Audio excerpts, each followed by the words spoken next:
You're going to pay for my pain and suffering because you couldn't stay beautiful, Dad? What are you talking about, Michelle? Right now, I feel a sense of achievement like never before. Today, I finally paid off my mortgage. My husband Daniel and I took out a 35-year mortgage right after getting married. We split it equally between us. Fortunately, the land belonged to my grandfather, so we got permission to use it. Despite this advantage, paying back the loan was a challenge. Ever since our daughter, Lisa, a high schooler now, was born, I've been constantly juggling housework, childcare, and work with no time to rest. Daniel isn't good at housework, so I ended up doing most of it. However, I could only manage this because I work from home. Just because you're home doesn't mean I'll dump all the work on you. I'll cover more of the finances. Just trust me, Daniel initially promised to contribute more financially. However, this promise only lasted a few years. His attitude changed about 3 years into our mortgage repayment and after Lisa was born. You've got it easy being at home all day. I bet you take naps all day when you're not up in the night with Lisa. You're home all day. At least get the housework done. Daniel belittled my work-from-home job, thinking of it as a relaxed way to earn pocket money.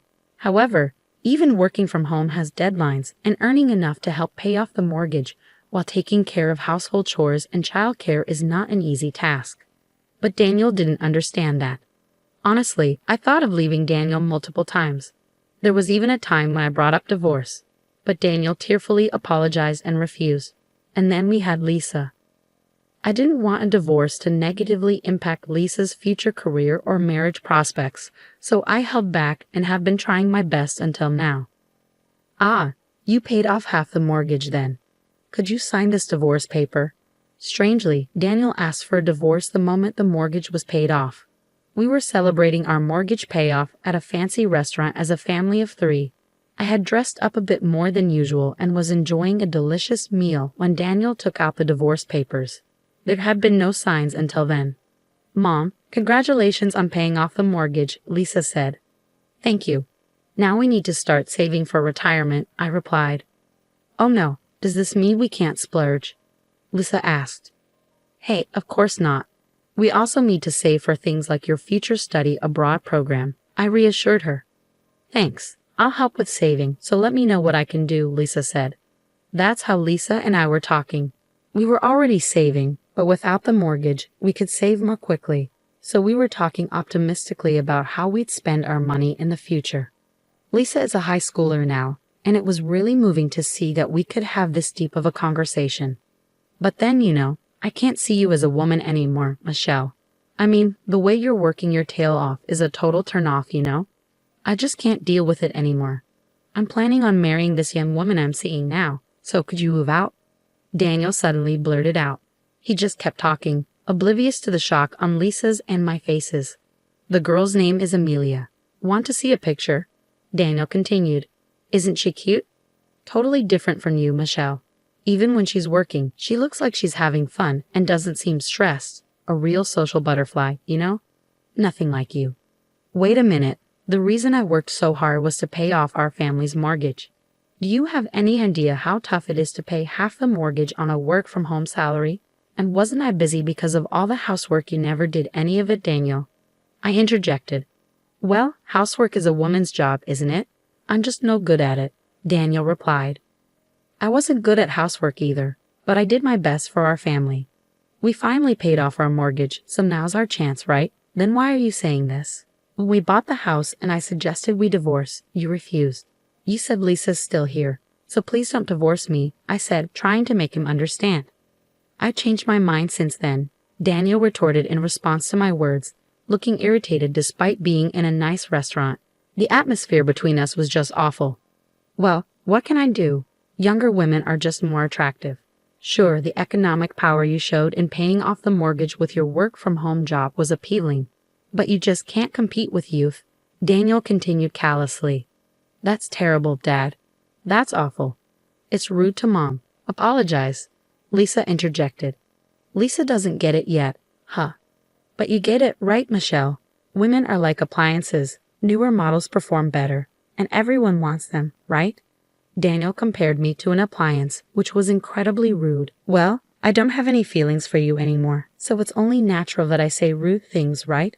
And as for not divorcing for Lisa's sake, Well, I might have said that at the time, but that was just an excuse.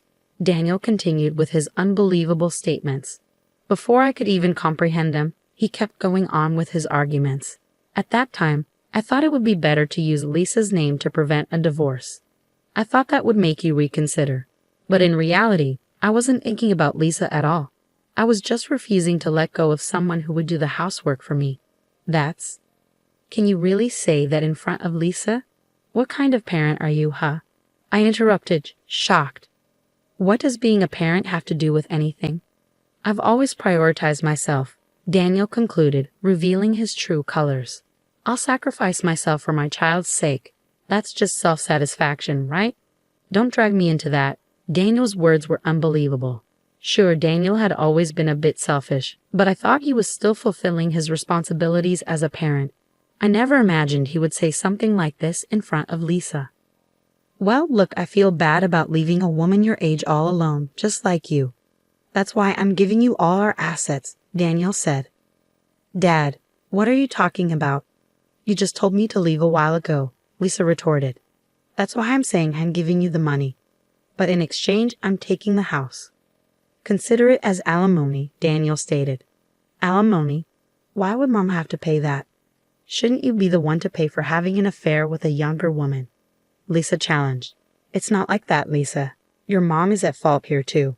Let's see, the reason for the alimony can be the crime of not staying pretty, right? Oh, and let's add the crime of prioritizing her daughter over her husband. Daniel laughed out loud, taking a sip of his drink. Lisa was angry at Daniel's demeanor, but for some reason I felt calm. Or perhaps my thoughts were just frozen because I couldn't comprehend what was happening. It was beyond my understanding. Daniel felt like an alien to me. I'm giving you all the money, but because of prioritizing mortgage repayments, there isn't much cash left yet. Daniel continued, he plans to give that away and keep the house for himself. And the alimony is for not being able to stay pretty and for prioritizing Lisa. I can't comprehend what he's saying at all. I was desperately trying to figure out what to say to this alien like Daniel. I guess involving lawyers and our parents would be realistic. I was about to speak when Lisa beat me to it. By the way, Dad, is this young woman you're talking about the one living about 5 stations away from here? She's a bit older than me, right? You met her about 3 months ago, didn't you?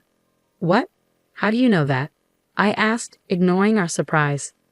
Well, you see, my friend's dad also got involved in a similar trouble recently. A woman suddenly approached him, saying, "Look at me, not your wife." But that dad promptly discussed it with his wife so they could see through the woman's intentions and kept her at bay. Unlike our dad, he was wise. Lisa, how can you talk to me, your father, like that? Daniel fumed. What? I'm just telling the truth. By the way, I heard that the situation at my friend's house was also quite difficult. The relationship between the couple was strained for a while. But what's important is what comes next. It seems this Amelia lady targets all men who have girlfriends or wives. Lisa explained. What? What do you mean, Lisa? What are you saying? I was confused. Watch your words about Amelia. I won't forgive you, even if you're my daughter, Daniel threatened. But Lisa remained unperturbed. She then showed a few photos from her smartphone. Look at this. The first photo is of my club senior being approached by her. The second is a classmate of mine being approached. Both of them have girlfriends, and she told them, "Look at me, not your girlfriend." What? What does that mean? I asked. Well, she seems to enjoy stealing other people's men. She doesn't like Dad. She just likes the thrill of stealing, Lisa revealed. Daniel seemed shocked by Lisa's words. He was silent for about a minute, just staring blankly. But eventually, he seemed to regain his senses. He retorted back at Lisa with a desperate expression. No, Amelia isn't that kind of person.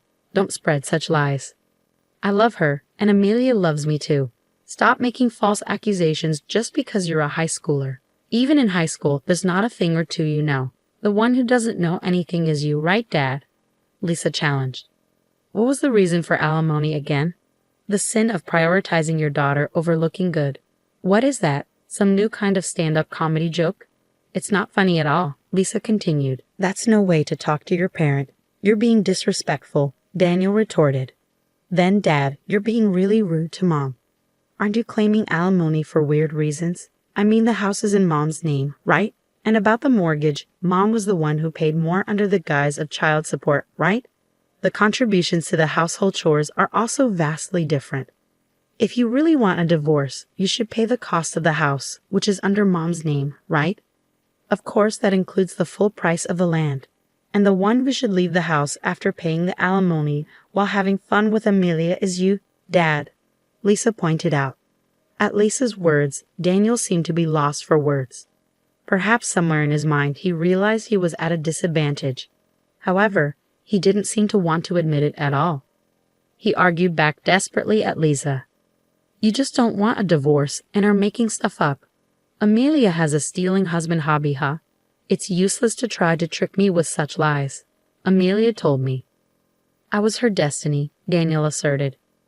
Yeah, whatever, Lisa replied dismissively. She seemed to have no interest in Daniel's rebuttal. Instead, she was looking at the menu excitedly, wondering what was coming next. On the other hand, Daniel, his face turning red, continued to complain to Lisa. Amelia and I are bound by true love, and you guys are the devils trying to interfere with that. You could even pay the alimony as an apology for that. Oh wow, really? I didn't know that. Amazing. You really know a lot, not being a high schooler at all, Lisa sarcastically remarked. If you insist on that, why not involve a lawyer? Lisa continued. What? I mean, you think you're right, don't you? But Mom won't be able to accept such an absurd claim, right? Well, yes, that's true. I think it's impossible to accept such a nonsensical claim for alimony, Daniel admitted. Great then, let's at least fill out the divorce papers. We can get this deal when we get home, right? And we'll submit it tomorrow. Then we'll get a lawyer involved for alimony and property division at a later date. All right, it's settled. Now, it's about time for dessert. I'm looking forward to it. Initially taken aback by Daniel's incomprehensible statement, his words gave me courage. Regardless of what kind of woman this Amelia was, I could no longer love Daniel. Daniel, too, wouldn't be able to live with us from now on. If that's the case, there's only one thing to do. All right, I'll sign it then. I signed the divorce papers that Daniel had brought. The three of us then silently finished our last dessert and left the restaurant. The following day, the three of us went to the city hall to submit our divorce papers. The divorce was successfully finalized, and Daniel and I started living in separate weekly rental apartments. Of course, I was with Lisa. After a while, we each hired lawyers and started discussing the divisions of assets and alimony. However, there was no lawyer who would acknowledge Daniel's claim that I couldn't stay beautiful and I prioritized our daughter over him. Daniel's liability was recognized. Even Daniel, who had refused to listen to Lisa and me, seemed weak when spoken to by a lawyer. In the end, he honestly admitted his fault. Ultimately, the divorce was finalized with Daniel renouncing his share of the property. Also, the house would now solely be in my name. This seemed to have been influenced by Daniel's long-standing neglect of the household chores. In any case, it turned out to be the best result for Lisa and me. Oh, I don't need any money. I've got Amelia. You guys can just cling to that old house once you finish your 35-year mortgage. I'm starting a new life, Daniel boasted until the end. However, unfortunately, Daniel was not able to start this new life. It turned out that the young woman was just as Lisa had described. Amelia liked to toy with men who were already in relationships or married. So Daniel got dumped as soon as we separated. Apparently, she lost interest. Of course, this was unexpected for Daniel. Having lost his assets and the love he believed in, a flustered Daniel immediately sought to reconcile with me. Michelle, I'm sorry. Please forgive me. You're the only one for me, and I'm the only one for you, right? What are you talking about? I'm tired of doing housework for you. Plus, I don't think I can stay beautiful in the future. And of course, I plan to prioritize Lisa and myself over you. I can't afford to be sued for alimony again, so reconciliation is out of the question. Absolutely out of the question. I firmly rejected him. Being rejected so brutally must have been a shock to Daniel. Since then, I've received no contact from him. Now I've moved out of the weekly rental, and I'm happy living in my own home. Having paid off the mortgage with just Lisa will soon start preparing earnestly for college entrance exams. Of course, I plan to support her with everything I have.